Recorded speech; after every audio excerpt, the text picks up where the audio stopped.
here with Mitchell Hood. Nice to meet you, Mitchell.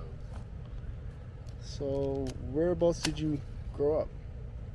I grew up in a small town on the northern tip of Vancouver Island called Port Hardy. It was just a tiny town. We were a fishing, logging, and mining community. And my dad was in mining at Utah Mines, mining copper. So, it was good growing up. Like you say, it was a small town. I played hockey and baseball, just like the regular Western, Western religion sort of kids would grow up doing. I was pretty good at track, pretty good at track. I have one older sister. Her name's Nicole. So I grew up in the 70s. So not 80s really is when I was growing up. But And how old are you? so I'm 50. I just had my 50th birthday in February. Happy belated. Thank you. Born on the 8th, actually. The 8th of February. So, can you tell me a little bit about your childhood? Yeah, sure. Well, we lived right in Port Hardy Bay. I did a lot of fishing. I did charter fishing and rode motorbikes and had an ATV. Like I said, played baseball for the All-Stars and played hockey for the North Island Eagles. I went to Eagleview Elementary School. I lived on Eagle Crescent. Everything was with the Eagles, right? And where did I... and my parents... so my parents started to split up at about the age I was 16. And caused a little bit of disruption. My father moved to Chile in South America, so it's a mining. And my mom went to a spiritual enlightenment school in Yelm, Washington. So it was just me and my sister in Victoria, British Columbia. So it was okay. I got to live with university students. There was quite a bit of partying. I remember Beer Fest '89 was a pretty big party that we had. And then my dad realized I wasn't going to school when he came up for a trip from Chile to visit us, and he said, well, you're going to come down and live with me. So I finished my high school in South America. Wow. So, what was that like? It was really good. The women there were caliente. Oh yeah. It was a lot of fun. I enjoyed it. They were very open people, very kind, very generous. I love the desert, right?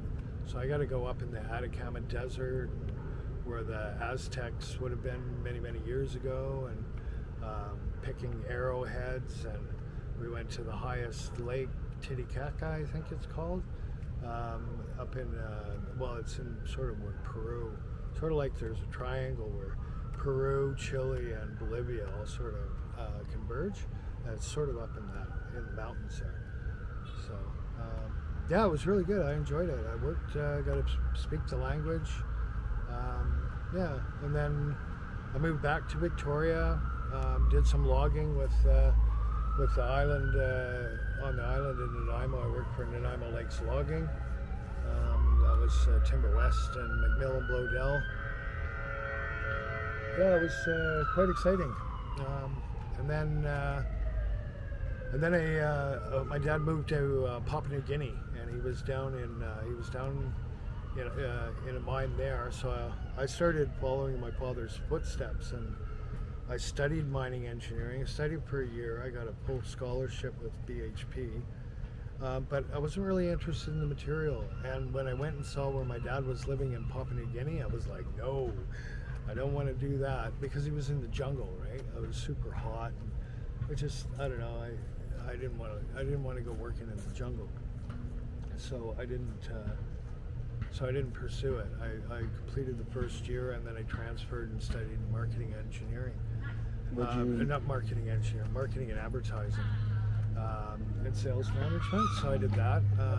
I got an advanced diploma, and then I went to university. I met a girl when I was on that trip, and she said, well, why don't you come down and spend time with me in Papua New Guinea and finish your course by correspondence because I was changed it from the mining.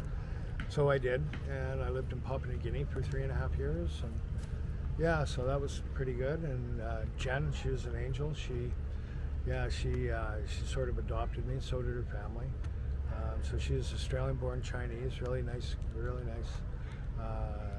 Well, she's probably my best friend, I'd say. But she took me under her wing, and we spent 11 years together. And then I went to university during that time. I got an undergrad in business with operations management major, and straight away I went to work as a buyer. So I was really always good at sales, right? Sales were always easy for me, especially if it was a product like Coca-Cola. I worked for Coke, right? That was just about managing relationships, really. So I got interested in the relationship, the supply-demand relationship, and I wanted to sit across the table and be a buyer. So when I came out of university, that's what I did. I went and started to be a buyer. First I worked for Ingram Micro, purchasing electronics, and then I ended up working for the Department of Health and working for government. I worked with Thales, they're a big defense contractor in Australia, so managing the Department of Defense's property and facilities management is really what I went into. And then I worked for transport, and then did large contracts with Sydney Trains first, and then Roads and Maritime. And I was always a contractor, so I was always bouncing around, learning new things, and it kept it exciting, right? So, yeah, I got to do everything. Worked in water solutions, right from building water treatment plants, always on the procurement side, right? Although I have an engineering mind, I enjoy the relationship management more. But I can certainly do design and construct, and that was one of the things that I did do, is everything from capital works, so where you're building something from scratch. I would do all the purchasing and hiring of contractors and materials to do that, or I would take something that we were buying on a regular basis and finding efficiencies, you know what I mean, always trying to get a better deal or renegotiate the contract or something like that. So that was basically what I did, is strategic sourcing, going out to tender and evaluating it with the team members, so the subject matter experts. And I always found that interesting because I didn't know anything about robotics, right? But for Sydney Water, I got to learn about these little robots that would go in and look for defaults and cracks in the dams and stuff. Oh yeah, and then sending the signal and measuring the parts per million of the outflow of the affluent and the waste. Yeah, I got to do like very interesting things. I learned about the medical side. There were infusion pumps, and you know what sort of infusion pumps we'd have on the contract. So, and it was for the whole state to be able to buy off of these contracts. So it's like some of the contracts were up to 700 million. Yeah, so big contracts. So how did you end up here? end up on the East? Good question. Well, in 2019, around 2017, my sister, my father actually said, "You got to come back. I've had a heart attack. Something's happened." Right. So the year before. The year that I had heard that he was vulnerable, right, and he needed to see me before he passed away. He felt like the time was coming close, right? So I got back to Christmas just before he passed away. Like 2 weeks was the window, and we got to sit down and have that heart-to-heart about father and son and stuff. And it meant a lot to me, right, to be able to do that.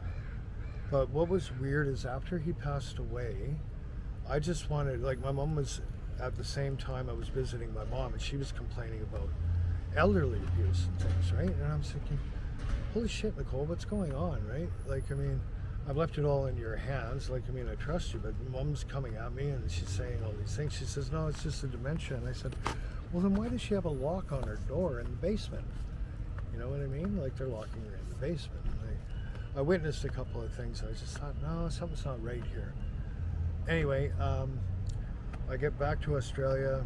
My dad passes away. I'm not invited to the funeral, right? My sister all of a sudden cuts off communications with me and my mom, saying I'm not allowed to have communications with her, right? I'm like, what the fuck? And then, so all of a sudden I jumped on a plane and I came up and I got to see my mom and cleared that up. And then she said, well, look, I want you to come back. So I went, took one year contract with a lens company. I worked there, and then I flew back, and in 2019, that whole COVID-19 thing hit. I didn't get to see my mom, who was having dementia, and I had some kind of an awakening at the same time, right? Like all of these bad things sort of went, and then I had this awakening where my third eye opened, and this quasar light from the beginning of time reaches us at the same time, and it was like it woke me up, right? And I do believe we're attached to the celestial body beings and stuff like that more than we. Well, there's a whole bunch of literature and the fact that they know that we are. I've seen papers that have been written about the human body and the connection with celestial bodies. So it's not mainstream, but it certainly happened to me. It woke me up, and ever since then I've been on a spiritual sort of, they call it celestial wandering, right? So, and that's, it's hard to explain it. You get an awful lot, you get a huge charge of energy, right? That comes through you, and it's just like, holy shit. Because I was looking up at the sun, and I could feel my right arm tingling, right? And I asked my mom, I said, what the fuck? I'm looking at it. She says, that's your positive side. That was all she answered. And I was thinking, what the fuck? Have I entered into another realm of, like, she didn't think it was weird that I asked that I was telling her. I'm looking at the sun and I'm feeling it tingle in my arm, right? And yeah, like, I mean, it was affecting fucking weather and shit. I don't know how to explain it, but anyway, my spiritual awakening has had definitely an awful lot to do with the sun and how hot it gets, right? So whereabouts are you staying? I'm staying at UGM. It's United Gospel Mission. That's their trucks right behind us. But they, they provide meals, breakfast, and a mat for me to sleep on at night. But I've been trying to, when all of that energy comes through you, and I've got both sides of my poles, my brain, both sides of my brain are working. They say bipolar, but you know what's funny is that Uranus, the planet, it's rolling as if its pole is pointing towards the Star of David, or Polaris, and it's rolling along its axis, right? So it doesn't look anything like it. They say that particular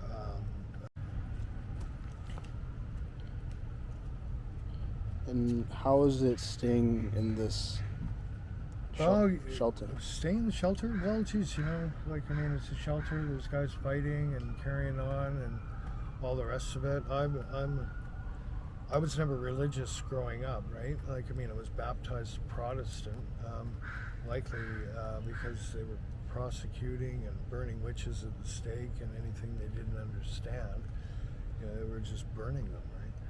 So people have special abilities. People have extrasensory perception and stuff, and they shouldn't be persecuted because of it, right? I guess that's maybe why I was baptized that way. Yeah. So can you describe some things you see on East Hastings? Oh, I seen people. I saw a guy get stabbed with screwdrivers just the other day. Somebody got shot 5 minutes before I'd walked up, and they were just roping it off. A police officer shot a guy who had a stick. Oh yeah, it's dangerous, right? And the people there, well, they're not of sound mind, a lot of them. And for somebody who's come in, and I was like I say, worked in society, worked in corporate, and then to be lumped into, like, this is where all the services are for homeless people, is right in the drug center, right? It's almost like a catch-22, you know. But I'm neither here nor there. I don't go chasing drugs. I do smoke crystal meth, and I do so because my brain is fucking like, well, going 1,000 miles an hour, and it helps me calm down and focus. So, and that's why I smoke it. Right? So, yeah. But I don't use anything else. Marijuana sends me off on more of a tangent than anything else. I'll fucking spend all day off on a trance smoking marijuana. So I smoke the crystals, so I become more clear, right? Well, and I do, actually. So I understand there's health implications, but I'm not abusing it like I'm, I'll load up, I'll spend $10 and that'll last me for a day and a half, right? So it's not a huge habit. It's just every once in a while I'll have a puff, it gets me straight, I go and do what I do, and like I'm looking at stuff that's, nodes on the planet. Incidentally, the nodes on the planet for Uranus are 47. That was the age that 2019 hit. That's the same age I was when I was awoken, oddly enough. None of this stuff can be a coincidence, surely as shit. You know what I mean? And it talks about the stars, Vega and Aquila, and this, the old story about the girl from heaven that comes down so when they say heavens, I mean, to space, right? Comes down and because she's bored and falls in love with the shepherd boy, right? She's the weaver girl. It's an old Chinese story, right? It's just the funniest things. Then when I met that girl, she spoke telepathy, right? She could speak with her mind, and I could receive it. That was the weirdest part. So anyway, my life has been interesting. The reason why I'm here is, well, I guess I'm meant to be here at the moment, but I don't like being robbed. I'll go around and pick up these diamonds off the ground, and then be told it's broken glass, only to have it stolen fucking shortly thereafter.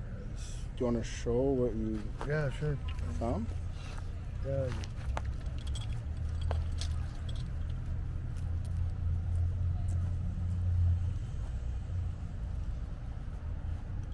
Just a few. Oh, I find marbles as well, but let's grab some of these. All right. I have a hard time believing that those are, it absorbs. It's not like glass. It's different than glass.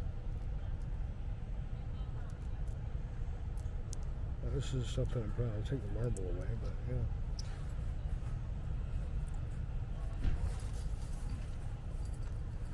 They tell you it's glass? Yeah, they tell me it's glass. Like I'm looking at it going, I don't think that's glass, bro. You come in and look at it. It's got the same attributes as diamond. Because I looked up how to tell a diamond, right? And I'm looking at this stuff and I'm going, well, this looks like diamonds to me. Like, when I look at it, right?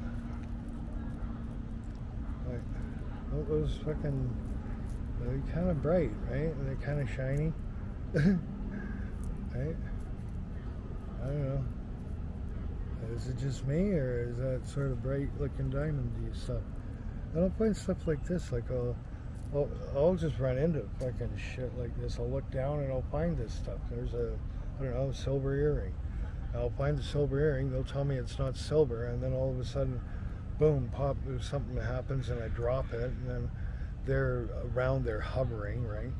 And so I'm constantly chasing my fucking tail, picking up chunks off the fucking ground, and not getting paid for it, and they're fucking lifting it. Like, fuck this shit. I don't want to do it. So what do you think could be done I don't know. to help people on the East Hastings? It would depend on the individual, but in general, as I mentioned, I think it's really being on Hastings is the best solution. I'd say, if there was an allocated area like they had Oppenheimer Park as the tent city before, if they had something similar where maybe some services were even set up, and it was like, people probably just want their independence, right? They don't like this idea of an SRO or any of that sort of stuff. Take that parking lot near Crab Park and put some facilities in there, set it up so it can be like, permanent. It's close enough, it's still close enough to Hastings and the facilities for the homeless, that they'd be able to, walk in a reasonable amount of time to the places that they need to go, right? So for them, it's either an SRO or it's their tent, and they like their independence, right? They don't want to be in an SRO. But some of those places are filthy too, right? They don't want that. So that's probably why they're living in tents, right? So give them a facility where they can pitch their tent, have their independence. If drugs are a problem, offer them the solutions. If you're going to legalize drugs, go ahead and do it. I think it's not a bad idea. I think we spend more money trying to police drugs than, you know what I mean? People are going to use drugs whether if they want to or not, right?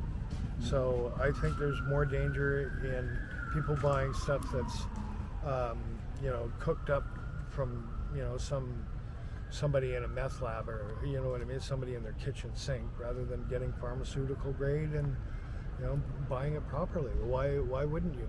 It's going to be used anyway. I'm not an advocate for drugs, but in this generation and the pressure that we've been through, it seems like a viable solution. Use what's the place that's legal in Europe? Denmark. I use Denmark as an example. I think, they go to Amsterdam, right? Yeah. So use Amsterdam as sort of a baseline study. Have a look at, how much crime they have being committed. There really needs to be, because I look at that and everybody's like, I gotta go boosting. The taxpayer is going to end up paying for that in the purchase price. Their point of sale is just going to go through the roof, right? Because their insurance costs are going to go higher, right? It's going to get passed through the consumer. So either it's 6 of one, half a dozen of the other. They're not comfortable. They feel that they need to be in an altered state of mind in order to even maintain life for themselves. So if it's to that degree, we need to address that, right? Like, I mean, it's a medical issue, for people in that state. I do have some concern because what's happening down there is it's starting to get violent. You know what I mean? And it's only going to get worse. Violent in what ways? Violent in the way that I'll see people running down and hitting each other with fucking clubs and sticks. And I mentioned, I saw a guy get stabbed with a screwdriver the other day. You know what I mean? And the guy didn't say anything, he just walked up and fucking stabbed him. I told you about me getting punched, right? I was digging out the garbage can. The guy, he kept walking towards me looking like a zombie or something. I said, fucking back it up, and he started swinging at me. He was taking the stuff that I was getting out of the rubbish bin because he liked the look of it. That's how fucked up this situation is, man. It's not a good situation. Maybe that's why I'm here. Let me fucking give you an account from somebody who's actually been through it. Right? I'm pretty much of sound mind. You know what I mean? I'm educated, I'm articulate, I can string a sentence together, and I'm not committing crimes. They've been asking me to go boosting with them, and I won't. Absolutely not. That's, you know what I mean? It would fray my moral fabric to fucking do that, man. It's not in me. I can't. There's no amount of drug wantingness, or what do they call it? Jonesing. That would cause me to fucking sacrifice my principle and moral fucking standard and go fucking robbing fucking people to feed my habit. Absolutely not. No fucking And way. if anyone could help you, how could they help you? Well, I guess with peace of mind, I'm a little bit struggling with all the awakening and stuff like that. What I would have liked is, it almost seemed like people knew but didn't acknowledge, right? It would have been nice if there was a formal acknowledgement. Okay, well, yeah, we saw the halo on you. You were lit up like a Christmas tree. I walked through the airport, right? And security said, "You got to have a look at this." And they showed me, and my heart was glowing. So I don't know what's with the national anthem. With glowing hearts, we see thee rise. But my fucking heart was glowing through the x-ray when I went through the airport, right? So glowing hearts, we see thee rise, written right into the fucking national anthem of Canada. What the fuck is going on? Like, I mean, is this some kind of a weird ass fucking joke or a dream, or why isn't anybody fucking coming up and saying anything to me?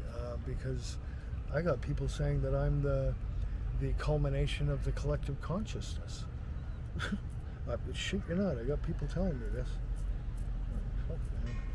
That's not easy on somebody's psyche, right? And then, to put that kind of pressure on somebody and then disacknowledge them at the same time is fucking brutal. It's almost like torture. You know what I mean? So, look, I'd be happy to help. I do feel that the Enlightenment piece could help in a lot of ways, because I look at things differently, right? I look at ways in which we could do things efficiently. These symbols from ancient times all seem to make sense to me. I can look at it and go, I know what that is. How the fuck is that? I don't know how I know, but I know that I feel it's right. I can't say that any feeling that I would have would be untrue. Otherwise I wouldn't trust my instincts, and I do trust my instincts. It's just something that's inbuilt within us, wakes us up, and we have this awakening, right? I must be some fucking old soul or something, because I look at stuff and I understand it, right? 0 point equilibrium and how to get the planets to work like that 369 thing, and we can have energy on all the planets, and spin the core of the planet could be done with a gyroscope and the momentum, angular momentum, and the orbital velocity of the planets. Easily, it'd be a DC motor, right? It's like a right torque, or whatever they call it, right? I put it all in my OneNote, so I've got it all together. It's all there. It's to share. It was for free. That's the thing that's pissing me off so much, is that I'm offering all this information for free. It feels like I'm going around doing some fucking, you know what I mean? Some sort of a talk, right? But I know that I'm doing it not just for what I can see with my current state of awareness, but what I can't see as well, right? They say the spoken word is very powerful, and I believe that it is, because I do believe that there is higher dimensions, okay? And whether or not they can pick up the wave function or even read the lips. They talk about watchers in the past, right? In the Bible. I just believe that they're another dimension, right? Of a higher frequency. That's all. Well, So I'd like to thank you for your time. yeah, I appreciate it. no problem. I Have a hope that great- helps. Thank you. Okay, all right.